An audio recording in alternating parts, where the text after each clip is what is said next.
Please introduce yourself. Good day, ma'am and sir. I am Merlin Ropa, 36 years old, married, blessed with 2 kids, 14 and 7. I am a graduate high school. I have 9 brothers and I am the fifth of the family. Alright. Please tell me about your working experience. I have experience in Philippines as a housemaid in 2019 to 2021. My main duties is to taking care of children, doing household chores, like assist them by bathing, changing clothes, give them the delicious food and transport to school, and doing household chores like cleaning, ironing, washing clothes, cook, and marketing. Alright. What if the baby cries or the child is not listening to you? If the baby cries, I will check that baby is hungry and I will give them.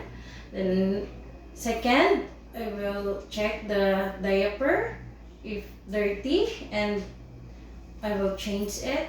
Then I will check the body temperature. If they have sick, I will inform immediately to my employer.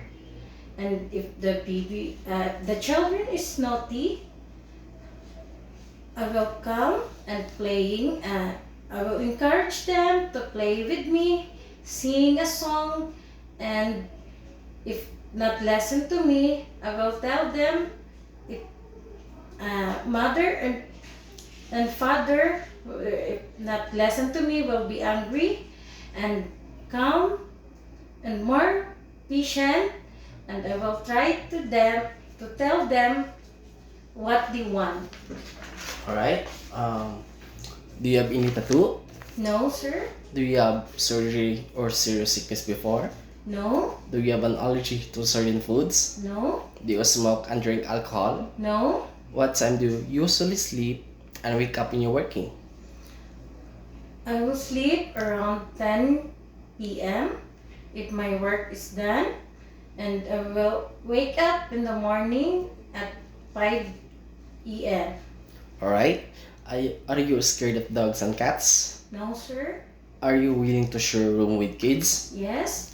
Do you promise not to use cell phone during working hours? Yes, sir. Do you promise to finish your contract? Yes. Can you cook Chinese foods? No, but I'm willing to learn. Alright. Why do you want to work abroad? We want to work abroad because I need more money to save my children and family needs. Alright. Who will take care of your children? My husband. Okay. How about if you feel homesick? I will focus myself to doing household chores, and I will give the best service to my employer, and I will pray to God. Alright. What is your message to your employer? Good day, ma'am and sir, to my future employer. Please hire me as your own maid. Rest assured